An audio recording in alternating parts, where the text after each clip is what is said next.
I was 62 years old when my husband Thomas died, and for the first time in 40 years, I found myself truly alone. The life insurance covered the funeral and 3 months of bills, but after that, I had to face a reality I'd never imagined. I needed a job.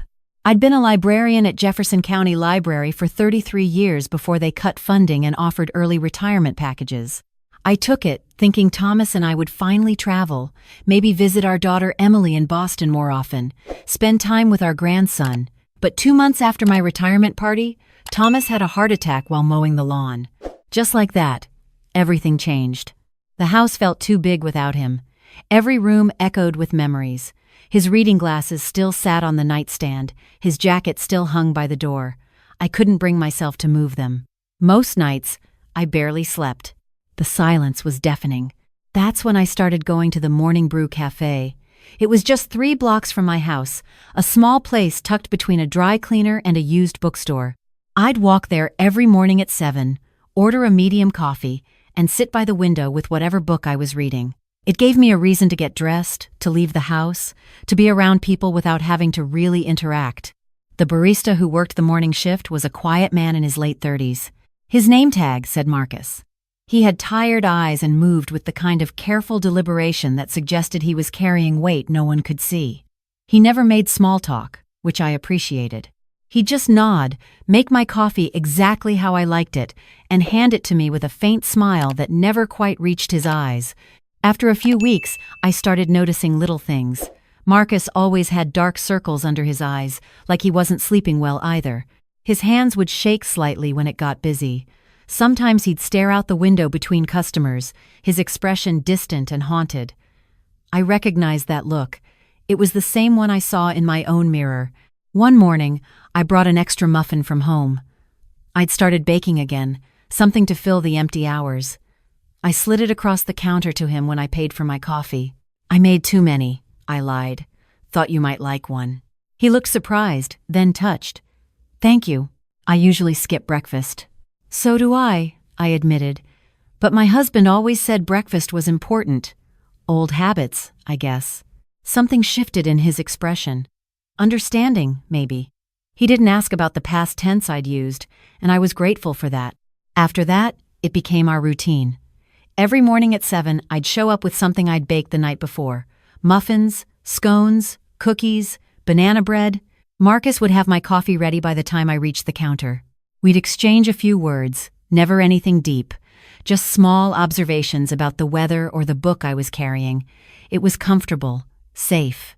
I learned that Marcus lived alone too. That he'd moved to Portland 2 years ago from Seattle. That he loved old jazz music and made the best vanilla latte I'd ever tasted.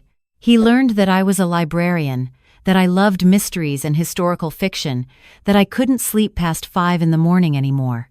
It went on like that for 3 months. The routine became the anchor of my day.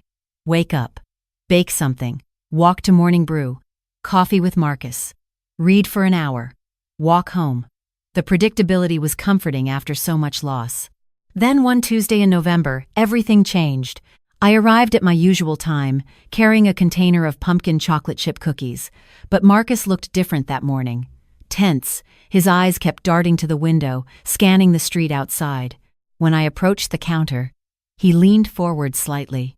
"Mrs. Walsh," he said quietly, using my last name for the first time. "Can I ask you something?" "Of course. And please, call me Ellen." "Ellen." He hesitated. "Do you always walk the same route here? Same time every day?" The question caught me off guard. "Yes." "Why? And you walk home the same way too?" "Yes." "Is something wrong?" He glanced at the window again, then back at me. "Have you noticed anyone following you? Anyone paying unusual attention?" My stomach dropped. "What? No. Marcus, what's going on?" "I'm probably being paranoid," he said, but his expression said otherwise. "It's just, there's a man who's been coming in here for the past week. He always sits at the corner table with a view of the street. He shows up about 10 minutes before you do, and he leaves about 5 minutes after you do, every single day." I turned to look at the corner table, but it was empty. Maybe he just likes the coffee here? Maybe. Marcus didn't sound convinced. But yesterday, I saw him on my way home from work. He was parked on Cedar Street, That's your street, isn't it? A chill ran through me. How do you know where I live? I don't, not exactly. But you always head east on Maple. And you mentioned once that you could see the old oak tree from your kitchen window. There's only one oak like that in this neighborhood, on Cedar Street. He was right. I did live on Cedar Street, and the fact that he'd noticed these details, that he'd been paying attention not to intrude but to protect, made my throat tight. What does he look like? I asked. 40s, maybe early 50s. Average height, thinning brown hair. He always wears a dark blue jacket, drives a gray Honda Civic. I tried to think if I'd noticed anyone matching that description, but honestly, I barely looked at people anymore. I walked with my head down, lost in my own grief. I haven't seen anyone like that, I said. But I'm not very observant these days. I know. His voice was gentle. That's what worries me. Why would anyone follow me? I'm just a retired librarian. I don't have money. I don't have anything valuable. That's exactly the kind of person predators target, Marcus said, and there was something in his voice, some deep knowledge that suggested he'd seen this before. Someone living alone, routine habits, not paying attention to their surroundings. Ellen, I used to be a detective. I worked cases like this. I know the pattern. A detective? I stared at him. Why are you working in a cafe? Long story. But right now, that doesn't matter. What matters is keeping you safe. I could be wrong about this guy. I hope I am. But I'd rather be overly cautious than right, and too late. My hands were shaking. I set the cookie container down before I dropped it. What should I do? First, vary your routine. Different times, different routes. Don't be predictable. Second, I want you to pay attention when you're walking. If you see that gray Honda or that man in the blue jacket, don't go home. Come back here or go into a public place and call the police. The police. God, this is really happening, isn't it? I don't know yet, Marcus admitted. But I'm going to find out. Do you have someone who can stay with you? Family nearby? My daughter lives in Boston. My neighbors are mostly elderly couples who keep to themselves. I have a friend from the library, Linda, but she travels a lot. Marcus pulled out his phone. I'm giving you my number. Anytime, day or night, if you feel unsafe, you call me. Okay? I saved his number with trembling fingers. This kind, quiet barista who I'd been sharing cookies with had just become my lifeline. That afternoon, I couldn't concentrate on my book. I kept thinking about what Marcus had said. I tried to remember the past few weeks, any moment when I'd felt watched or noticed anything unusual. But grief had made me so inward-focused that the outside world had become a blur. I called Linda, my friend from the library. She was home, thankfully, and agreed to come over for dinner. I didn't tell her everything, just that I was feeling lonely and could use the company. She arrived with a bottle of wine and her usual cheerful energy, and for a few hours, I almost forgot about the conversation with Marcus. But after Linda left at 9, the house felt even more empty and vulnerable. I checked all the locks 3 times. I pulled the curtains closed. I kept Marcus's number pulled up on my phone, ready to call. I barely slept that night. The next morning, I changed my routine. Instead of leaving at 7, I left at 6:30. Instead of walking down Maple, I took Jefferson Street, a longer route that went through the busier part of town. My heart pounded the entire way, and I found myself looking over my shoulder every few minutes. When I arrived at Morning Brew, Marcus's eyes widened slightly. You're early. I took your advice. Different time, different route. Good. He made my coffee but didn't charge me. He was here yesterday. Same time as always. He waited for about 20 minutes after you usually arrive, then left looking frustrated. So, I'm not being paranoid. No. You're being smart. He leaned closer. Ellen, I've been doing some digging. That Honda Civic? I got a partial plate number yesterday. I called in a favor with an old colleague. The car is registered to a man named Dennis Kowalski. He lives about 2 miles from here. Should I know that name? Does your husband's name appear on any public records? Property deeds? Obituaries? Anything? The obituary, yes. And the house is still in both our names. I haven't changed it yet. Marcus's jaw tightened. Predators read obituaries. They look for recent widows, women living alone in decent neighborhoods. They research them, learn their habits, and then they strike. The coffee cup nearly slipped from my hand. Strike? Marcus, what are you saying? I'm saying Dennis Kowalski has 2 prior arrests for burglary and 1 for assault. He served 18 months 5 years ago, and based on what I've observed, I think he's targeting you. The cafe suddenly felt too small, too exposed. What do? I can't just move. I can't afford to leave my house. You don't have to, but we need to be smart about this. I'm going to keep watching him. In the meantime, I want you to install motion sensor lights at your house if you don't have them already. Get a security camera for your front door. They make cheap ones now that connect to your phone. And please vary your routine. Don't make it easy for him. I nodded, feeling numb. This wasn't the quiet retirement I'd imagined. This was a nightmare. Over the next week, I did everything Marcus suggested. I installed lights, I bought a Ring doorbell camera. I changed my walking routes and times every day. Sometimes I'd go to morning brew at 6, sometimes at 8. Sometimes I'd skip it entirely, and Marcus would text me to make sure I was okay. We'd gone from polite acquaintances to something more. Not quite friends, but connected by this strange, frightening situation. He called me every evening to check in. I'd tell him about my day, whether I'd seen anything suspicious. He'd update me on Kowalski's movements. Marcus had taken to following Kowalski when he could. The man worked odd jobs, mostly cash-based labor. He had no regular schedule, but he always seemed to know when I was home, when I was out. Marcus suspected he'd been watching my house directly. I think he knows I'm onto him, Marcus told me one morning, 11 days after our first conversation. He hasn't come to the cafe in 3 days. But I drove past your street last night, and his car was parked 2 blocks away. This can't keep going, I said, my voice breaking.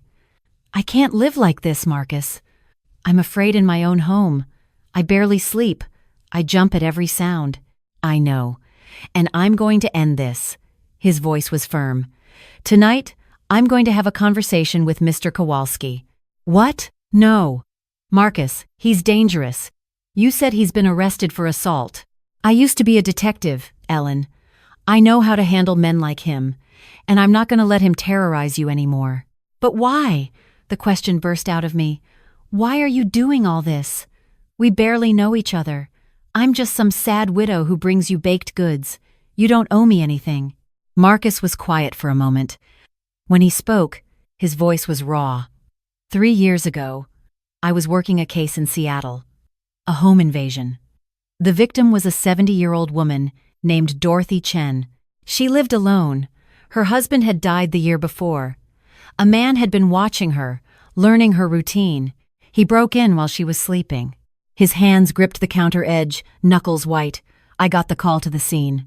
When I arrived, I found her. She'd fought back, tried to defend herself, but she was tiny, and he was strong. She died in the hospital 2 days later. I caught the guy eventually, but it didn't matter. Dorothy was still gone. Marcus, I whispered. I'm so sorry. She reminded me of my mother, and I couldn't save her. I became obsessed with the case, with cases like hers. I stopped sleeping, started drinking, made mistakes. Eventually, my lieutenant told me to take leave, get therapy, but I couldn't go back. Every time I looked at a case file, I saw Dorothy's face. He finally met my eyes, and I saw the pain there, the guilt he'd been carrying.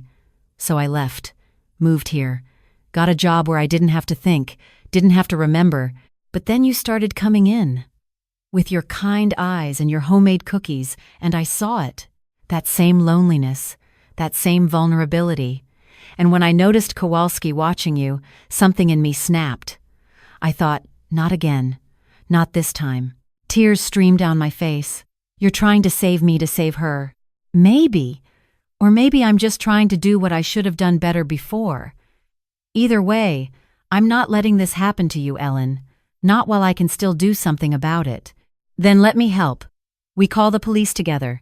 We give them everything you found. We do this the right way. He shook his head. I've already talked to them. They said without direct evidence of a crime, without him actually doing something, they can't arrest him. following someone isn't illegal. Parking on public streets isn't illegal. They told me to call back if he actually tries to break in. By then it could be too late. Exactly. That's why I need to handle this myself. I grabbed his hand across the counter, surprising both of us. Then I'm coming with you. This is my life, he's threatening.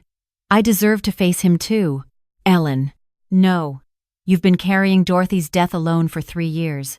You don't have to carry this alone too. We're in this together now. He looked at me for a long moment, then nodded slowly. Together.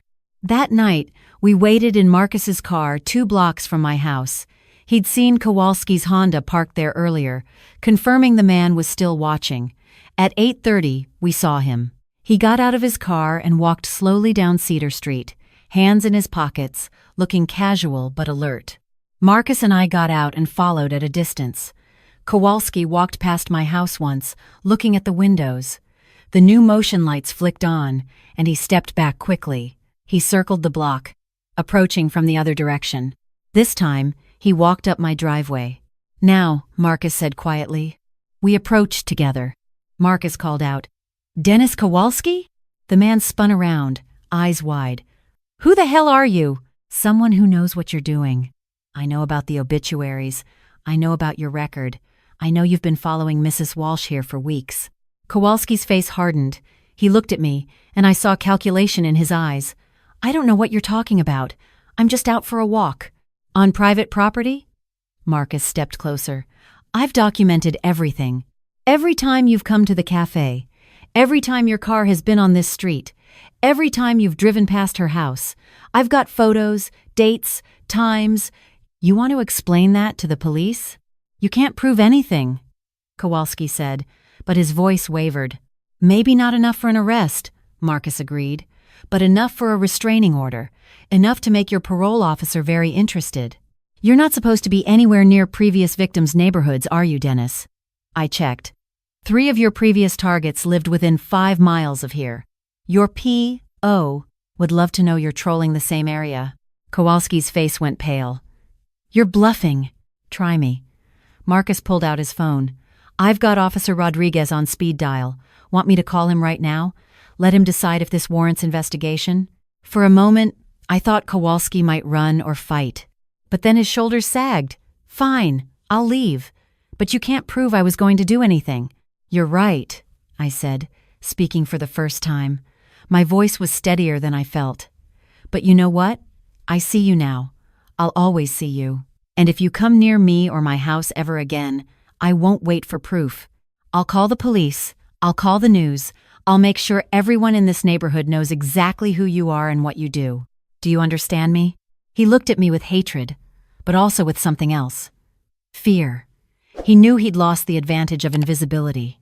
He turned and walked away quickly, got in his car, and drove off. Marcus and I stood in my driveway, both shaking. He pulled out his phone and actually did call his police contact, explaining the situation. Officer Rodriguez said he'd do a wellness check on Kowalski tonight and have a conversation about staying away from Cedar Street. It's over, Marcus said when he hung up. He knows he can't come back here now. Because of you, I said. You saved me, Marcus. We saved you, he corrected. You were brave tonight. Dorothy didn't have anyone watching out for her, but you did. That made all the difference. We went inside, and I made coffee, my hands still trembling slightly. We sat at my kitchen table, the same table where Thomas and I had shared thousands of meals, and suddenly I was crying. Not from fear, but from relief and gratitude, and the sudden, overwhelming realization that I hadn't faced this alone. Marcus didn't try to stop me or offer empty platitudes. He just sat with me, present and solid, until the tears subsided. I need to tell you something, I said finally. These past few weeks, even with the fear, even with everything, I haven't felt this alive since Thomas died. You gave me a reason to get up in the morning. A reason to bake and plan and think about someone other than myself. You reminded me that I still matter to someone, even if it's just as a customer who brings cookies. You're not just a customer, Marcus said quietly. You're my friend. Maybe the first real friend I've made since I left Seattle. You gave me something too, Ellen. A reason to use my skills again, to remember why I became a detective in the first place, to protect people, to make a difference. What happens now? I asked. Tomorrow morning, do we just go back to normal? Coffee and small talk? I don't think we can go back to normal. I don't think I want to. He smiled, and for the first time since I'd met him, the smile reached his eyes. But maybe we can find a new normal. One where we're honest about being friends who've been through something terrifying together. Over the following weeks, that's exactly what we did. I still went to morning brew most mornings. But now Marcus would take his break and sit with me. We talked about real things. He told me about his daughter, Lily, who he'd lost custody of during his breakdown after Dorothy's death. How he was trying to rebuild that relationship but didn't know if she'd forgive him. I told him about Emily in Boston, about my grandson Jake, who I'd only met twice, about how guilty I felt that I'd somehow let Thomas down by not noticing when he was struggling with his heart. You can't blame yourself for not knowing, Marcus said. My ex-wife used to tell me the same thing. I was so focused on saving strangers that I forgot to save my own family. By the time I realized what I'd lost, it was too late. It's never too late, I said, echoing what someone had once told me. My Emily was so angry at me after Thomas died. I didn't call her right away. I handled everything myself, the funeral, the estate, all of it. She said I shut her out when she wanted to help. It took months before we could really talk again. How did you fix it? I told her the truth, that I was scared, that I didn't know how to be the mother she needed when I could barely take care of myself. And then I listened, really listened. She didn't need me to be strong. She needed me to be real. Marcus was quiet, considering this. A few days later, he told me he'd called his daughter, that they'd talked for an hour, that she'd agreed to visit for Thanksgiving. I'm terrified, he admitted. Good, I said. That means you care. Would you like me to make something for the dinner? I make an excellent pumpkin pie. You'd do that? Of course. That's what friends do. Thanksgiving came, and Lily arrived at Marcus's apartment with her fiancé, a kind young man named James. Marcus had invited me to join them, and I brought not only pie but also my famous stuffing and green bean casserole. Emily couldn't make it from Boston, but she video called during dinner, and I introduced her to everyone. It was messy and awkward and beautiful. Lily was cautious with Marcus at first, but as the evening wore on, I watched the ice between them begin to thaw.